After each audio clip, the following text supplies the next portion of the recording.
गुजर तो जाएगी तेरे बगैर भी, लेकिन बहुत उदास बहुत बेकरार गुजरेगी। नाजरीन, मैं हूं बिस्मिल्लाह आफ्ताब आलम और आप देख रहे हैं उर्दू हिंदी नॉलेज चैनल। आइए, जो सिलसिला चल रहा था उसी में बात करते हैं। और आज जो जहाँ पे छोड़ा था उसी के आगे हम लोग बात करेंगे। और आपको मालूम है जो LT ग्रेड है उसका मेंस का एग्ज़ाम में आपका पेपर जो है वो रिटर्न होने वाला है, ये आपको पहले से ही पता है। आज की वीडियो बहुत बहुत बहुत इंपॉर्टेंट होने वाली है। बगैर स्किप किए हुए पूरी धैर्यतापूर्वक वीडियो देखिएगा, यानी सब्र के साथ देखना है। और आज की वीडियो में एक साथ में दो टॉपिकों को समझकर और very very very very important जो टॉपिक है वो हम बात करेंगे। एक गुलजार नसीम है और दूसरा है सहरुल बयान। चूंकि ये टॉपिक तो अलग अलग आएंगे, लेकिन हम एक ही टॉपिक से अगर एक आ जाए तो दूसरा भी अगर आ गया और नहीं पता है तब भी आपको मैं एक तरीका बताता हूँ कि क्वेश्चन को कैसे हैंडल करना है। बस यही चीज़ हम सिखा रहे हैं, बाकी हम पढ़ा नहीं रहे हैं। खुद मुझे नहीं आता है तो हम क्या पढ़ाएंगे। आगे देखिए, अब इसमें हम लोग जो बात करेंगे, आज का जो सवाल है वो है कि मसनवी है गुलजार नसीम का फ़नी खसूसियात की वजाहत और सहरुल बयान से तकाविली मवाजना कीजिए। यानी सहरुल बयान और गुलजार नसीम का हम तकाविली जो है मवाजना भी करेंगे, यानी तुलनात्मक अध्ययन पर भी हम बात करेंगे और साथ साथ में इसकी जो फ़नी खसूसियात हैं उन पर हम बात करेंगे। यानी हैयत और स्ट्रक्चर से संबंधित जो खसूसियात है उस पर हम लोग बात करने वाले हैं। आपको मालूम है, मैं कई बार कह चुका हूँ, आपके मजमून में सिर्फ 3 चीज़ें चेक की जाएंगी। मसरूफियत ज़्यादा है इसलिए हम वीडियो में नहीं आ पा रहे हैं फेस के साथ। अगली बार हम आने की कोशिश करेंगे जितनी जल्दी फ्री हो सकते हैं। और बहुत इंपॉर्टेंट पॉइंट पर मुझे डिस्कस करना है और हम भी भूल जाते हैं, इसके लिए हम माजरत चाहते हैं। इसमें हम आपको पहले बता देते हैं कि एक चीज़ आपसे चेक की जाएगी कि आपकी लिखावट खूबसूरत होनी चाहिए और जुमले गलत नहीं होना चाहिए। दूसरी, मजमून की गहराई। तीसरा, उसका तसलसल। अब इसी सवाल पर हम लोग बात करते हैं। आइए देखिए, जो आपके सामने सवाल है तो गुलजार नसीम, अब जैसे आपने देखा गुलजार नसीम कहा गया तो कुछ लोग होते हैं इतनी बड़ी बेवकूफ़ और गलत प्रवृत्ति के होते हैं वो, अब वो इसका खुलासा बयान करने बैठ गए। अगर खुलासा आपने बेटा बयान किया तो 0 बेटा सन्नाटा वो आपको देने वाले हैं। आपसे पूछा गया है कि इस मसनबी की जो खसूसियात हैं वो भी फ़नी, उनकी बात बताइए और फिर साथ साथ में सहरुल बयान। हालांकि इतना बड़ा सवाल आपसे नहीं होगा, ये तो मैंने अपने पास आपको समझाने के लिए बढ़ाया है। आप तो सिर्फ इस वाली टॉपिक पर ध्यान दीजिए और फिर इसको समझ गए तो यहाँ पर नाम बदल दीजिए सहरुल बयान का, तो उसको समझ जाएंगे। यानी इन दोनों में चीज़ें वही हैं। सही, आइए देखते हैं। सबसे पहले तो देखिए, आपको मालूम है चैनल पर अगर आप नए हैं तो सब्सक्राइब करके जुड़ जाइए। अगर आपको तैयारी करना हो, आपके दिल करे, अच्छा लगे तो लाइक कर सकते हैं वरना डिसलाइक कर सकते हैं। आपको मालूम है कि गुलजार नसीम लिखी किसने है, ये ऐसे पॉइंट में देखिए। अगर गुलजार नसीम और सहरुल बयान आती है तो उसको मजमून के अंदाज में लिखने की कोशिश मत कीजिए, क्योंकि इसके अंदर चीज़ें बहुत ज़्यादा हैं और आपको लिखना 200 अल्फाज में ही है। 200 से 250 हो सकते हैं अगर स्पीड आपकी ज़्यादा है। ज़्यादा आप लिख सकते हैं लेकिन टाइम को भी मैनेज करना है। तो आप लिख तो सकते हैं जितना चाहो उतना लंबा, लेकिन आप इन दोनों को, मेरा अपना नजरिया जैसे मैं बता रहा हूं आप ऐसे ही उसे छाप दीजिएगा। अगर खुसूसियात पूछ रहे, आप इसको मजमून के अंदाज में मत लिखिएगा जैसे कहानी हम अमूमन पीछे लिखवा चुके हैं। इस तरीके के अंदाज मैंने उनको, जिनको ऐसे मैंने बताया उनको लिखिएगा। जैसे मान लीजिए आपसे मुंशी प्रेमचंद का, आप ये ना सोचिए कि मैं अनावश्यक चीज़ें आपको बताता हूँ, आपके काम की चीज़ें बताता हूँ जो 2,500 रुपये की फीस लेकर पेड कोर्स बेच करके भी नहीं बताते होंगे, वो हम आपको फ्री में बताते हैं। उसकी वजह और उसका रीज़न अलग है। तो हम जो बात कर रहे हैं कि जैसे आपसे अगर पूछ लिया जाए कि मुंशी प्रेमचंद का अफसाना कफन का खुलासा बयान कीजिए, तो उसमें आपको पॉइंट नहीं बताने हैं, उसमें आपको कहानी का खुलासा 200 अल्फाज में बताना है कि इसमें ये हीरो है, ये ऐसा ऐसा है, इसमें कैरेक्टर है और ये चीज़ दिखाई गई, इसमें कल्चर है। फटाफट वो कहानी आप बनाकर लिख दीजिए। लेकिन जैसा यहाँ टॉपिक जो सामने देख रहे हैं ये बहुत तवील है, तो इस तरीके से लिखना पॉइंट में। तो पहला पॉइंट में ये किसने लिखी है, किस सन में लिखी है, इनकी पैदाइश और इनका इंतकाल पहले। दूसरे वाले पॉइंट में तसनीफ कब लिखी गई है और कितने साल की उम्र में लिखी, ये बात आपको मालूम है। और इसके बाद ये अगला पॉइंट है कि इनके उस्ताद जो हैं वो ख्वाजा हैदर अली आतिश थे और उनके ये शागिर्द हैं। बस इतनी बात आपके समझ में आ गई। अब हम लोग सीधे अपने टॉपिक की तरफ बढ़ रहे हैं। आगे देखिए, मौजू। इसका मौजू क्या है, सबसे पहली हेडिंग आप डालिएगा छोटी से, मौजू इसका क्या है, क्योंकि फनी इसकी खसूसियात बता रहे हैं। तो इसका मौजू क्या है, गुल बकौली है, शहजादा ताजुल मलूक है, परी है और गुल बकौली की दास्तान इसमें बयान की गई है। इसका मौजू यही है कि गुल बकौली के और शहजादा ताजुल मलूक के दास्तान की बयान है। यही तरीके, यही हेडिंग अगर आपसे पूछा जाए, गुलजार नसीम यहाँ पे दी गई है, अगर आपसे पूछा जाता सहरुल बयान तो उसमें ठीक आप यही हेडिंग लिखेंगे और सीधे सीधे यहाँ पर किस्सा गुल बकौली की जगह पर क्या कर देंगे, किस्सा जो है वो क्या कहते हैं इसका, बद्र मुनीर का किस्सा और साथ साथ में जो है शहजादा बेनज़ीर यहाँ पे लिख देंगे, और उसमें भी परियों का जिक्र है, परियां लिख देंगे, और उसके बाप का नाम लिख सकते हैं, और ख़ास तौर से यही लिखेंगे कि दास्तान जो है वो बेनज़ीर और बद्र मुनीर की दास्तान है। तो ठीक है, दोनों चीज़ें क्लियर हो रही होंगी। आप देखिए अगला पॉइंट, देखिए अगला पॉइंट नंबर 1 पे लिखिएगा कि सहरुल, देखिए बात आपको सहरुल बयान की अगर पूछी जाए तो गुलजार नसीम, और गुलजार नसीम की पूछी गई तो सहरुल बयान पहला पॉइंट डाल देंगे, और इसमें क्या लिखेंगे कि सहरुल बयान के जवाब में नसीम ने ये मसनवी मीर हसन की सहरुल बयान के जवाब में लिखी है, लेकिन क्या करा है, फ़र्क है। फ़र्क क्या है, इख्तिसारो एजाज जो एजाज के साथ जो है वो इसमें शाहकार दरिया बना दिया है, तो इसमें जो है इसकी खुसूसियात यहाँ लिख दी। और यही चीज़ अगर उल्टी होती, अगर आपसे सहरुल बयान पूछी जाती तो यहाँ पर आप टॉपिक लिख देते गुलजार नसीम। देखिए आप पढ़ते रहिएगा और इसको नोट भी अपने पास पूरा कर लीजिएगा। इसकी पीडीएफ अभी नहीं मिलने वाली है, पीडीएफ 100 क्लास के बाद ही मिलेगी, 100 क्लास, और वो भी हमें तैयार कराना पड़ेगी भाई साहब। हम अपने पास से इतना काम नहीं कर सकते, वरना हम चाहते तो पेड कोर्स और तमाम लंबे लंबे क्लास से हम आपके सामने ला सकते थे, लेकिन मेरी मजबूरी है अभी फिलहाल। तो इसमें होता क्या है कि इसमें होता यह है कि ये जो है, अगर यहाँ सहरुल बयान के बारे में पूछा गया था तो यहाँ पे गुलजार नसीम लिख देते, और फिर उसकी गुलजार नसीम के जवाब में गुलजार नसीम जो सहरुल बयान के जवाब में लिखी गई, और सहरुल बयान गुलजार नसीम से पहले लिखी गई है, ऐसे करके आप पॉइंट बना सकते थे। ठीक, अगला देखिए दूसरा पॉइंट, देखिए उस्ताद की रहनुमाई। अब ये उस्ताद की रहनुमाई जो है, यहाँ पर आप पॉइंट आपने डाल दिया है, ये वाला पॉइंट अगर गुलजार नसीम के अलावा सहरुल बयान में होता तो उसमें आप ये नहीं डाल सकते थे। ठीक, आगे देखिए, आतिश ने पहला मसूदा देख करके कहा कि मुख्तसर करो। वही बात है, ये आपको मालूम है, नसीम ने दोबारा लिखी, ये फ़नी खुसूसियात में हम लोग बात चल रहे हैं, दोबारा लिखी, और ये एजाज़ व इख्तिसार का मुअज्जज़ा कहलाई, यानी एजाज़ व इख्तिसार इसमें बाद में भर दिया उसने, कम लफ्ज़ों में ढेर बातें कह देना, जैसे गज़ल में होता है। तो इस तरह से अब ये माखज़, ये वाली हेडिंग अगर चाहे मसनबी सहरुल बयान पूछी जाए, और चाहे गुलजार नसीम पूछी जाए, चाहे कोई ड्रामा की खुसूसियत पूछी जाए, चाहे कोई मतलब जो है दास्तान की खुसूसियत पूछी जाए, उन सभी में ये हेडिंग आपके सामने कॉमन है। देखिए कॉमन हेडिंग्स आप बना करके लिख लीजिए कि जिनमें हम हर जगह चेप सकते हैं उसे, और अपने आप आसानी से निकल सकते हैं। तो नसरी दास्तान मजहब इश्क, अब इसकी फ़नी खूबियों में देखिए कि नसरी दास्तान मजहब इश्क, और उसके बाद में और रिहानुद्दीन की मसनबी ख़याबान रिहान के से इस्तिफ़ादा किया है, तो इसमें इन्होंने इससे इस्तिफ़ादा किया है, वो चीज़ आपने यहाँ पर कोट कर दी। अब इसके बाद में देखिए ज़बान व उसलूब की खुसूसियात। अब इसमें जो लैंग्वेज है उसकी खूबियाँ देखिए, तो सबसे पहली लैंग्वेज में खूबी एजाज़ व इख्तिसार ही देखिएगा कि सबसे बड़ी खूबी सहरुल बयान के मुकाबले में आधे से भी कम अशार में पूरी दास्तान एक एक लफ्ज़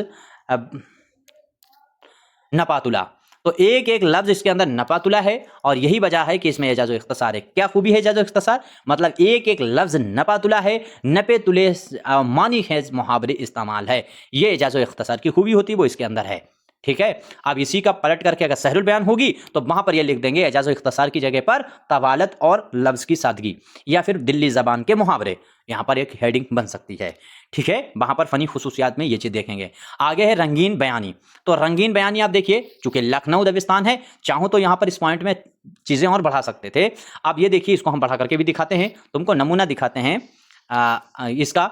देखिए रंगीन बयानी, तो लफ्ज़ में रंगीन जो है रंग भरा हुआ है, और पढ़ते हुए मंजर आंखों के सामने आ जाता है, मंजर आंखों के सामने आ जाता है, इसमें रंग अब यहाँ पर आगे, और चाहो तो बढ़ा दो, अगर आपको तबील लिखना है तो इसी में और 2 लाइनें बढ़ा दी है कि रंगीन बयानी में लफ्ज़ रंग भरा हुआ है, पढ़ते हुए मंजर आंखों के सामने आ जाता है, और इसी में आगे बात बढ़ाते चले जाइए कि इसमें लखनऊ के माहौल को बयान किया गया है, इसीलिए लखनऊ की जो रंगीनियाँ हैं वो इस मसनबी में दिखाई देती हैं। यहाँ के बाजारू चीज़ों की झलक, यानी बाजारू हुस्न का भी अक्स नज़र आता है, और नवाबों की खुसूसियात के साथ साथ में शेर व शायरी की दिलचस्पी भी नजर आती है, और उनकी रंगीनियां इस तरह से पूरी मसनबी पर दिखाई देती हैं। बात बढ़ाते चले जाइए, क्या दिक्कत है? कोई दिक्कत नहीं मेरा ख्याल से।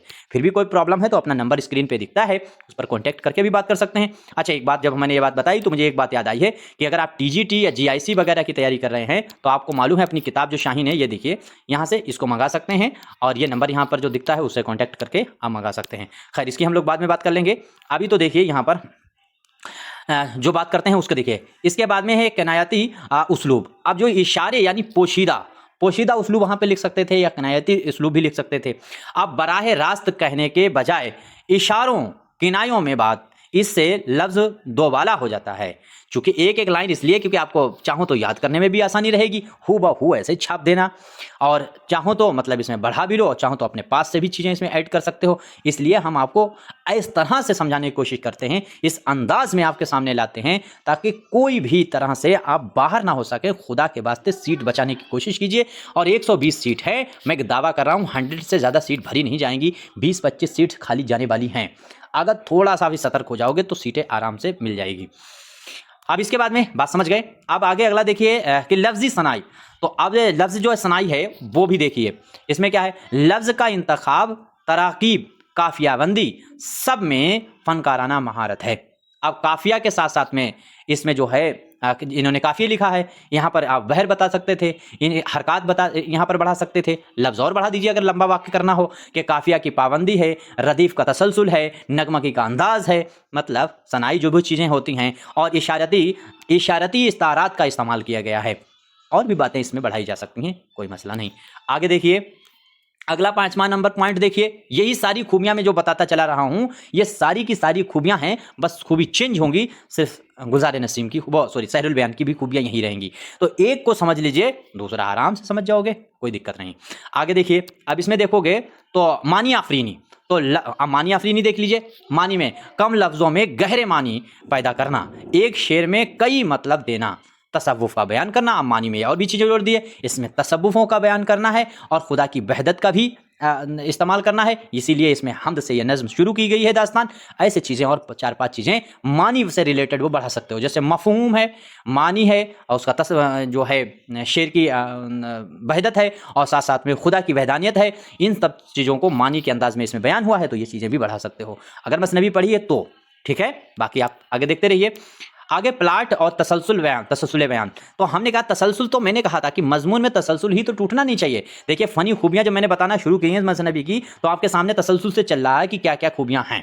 आप देखिए, ये चीज़ जो मैं आपको पढ़ा रहा हूँ, जो बता रहा हूँ, हम गारंटी कर रहे हैं ये किसी भी किताब में आपको नहीं मिलने वाला है। बहुत मेहनत करके और बहुत चीज़ों से तराशो खराश के बाद, कई किताबों के मुताले के बाद ये चीज़ आती है। आप शेर है एक, आप समझ रहे हैं कि ये फूल हमको विरसे में मिले हैं, आपने मेरा कांटों भरा बिस्तर नहीं देखा। ये आसानी से ये फ़न हमारे पास नहीं आया है, चूंकि हम उर्दू के ग्राउंड के भी नहीं हैं। और एक सवाल आपकी तरफ से आता रहता है कि सर आप क्या इस एग्ज़ाम में बैठने वाले हैं? तो कितना मासूम और कितना बचकाना सवाल है, और हम उनको कितना बड़ा नीच इंसान समझते हैं। वो टीचर नहीं साले लानत हैं इस बात पर कि जिसकी तैयारी करवा रहे हैं और ख़ुद भी उस एग्ज़ाम में बैठ रहे हैं।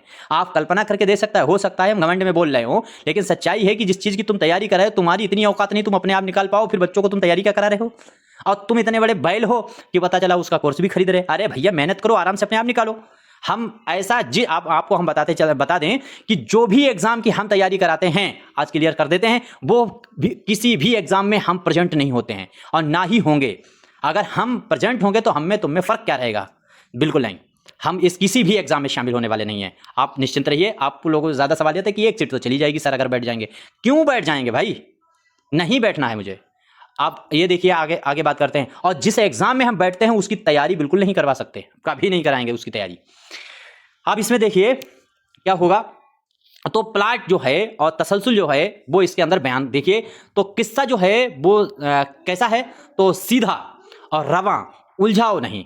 किस्से में ना सीधा भी है, रवा भी है और उलझाओ नहीं है। और तसलसल तो है ही उसके अंदर, आगाज, वस्ते, अंजाम सब मरबूत है। इसके बाद में फरमान फतेहपुरी के मुताबिक, ये एक देखिए बात, फरमान फतेहपुरी के मुताबिक जो है वो मसनबी की सब खूबियां मौजूद हैं। यानी मसनबी में जो चीज़ें होनी चाहिए वो सारी खूबी फरमान फतेहपुरी के मुताबिक इसमें मौजूद हैं। अब यहाँ पर देखिए किरदार निगारी। किरदार निगारी में क्या है कि ताजुल मलूक, गुल बकौली, देव, परी, और इसके साथ साथ में हर किरदार जो है वो अलग पहचान, नफ्सियाती गहराई भी है।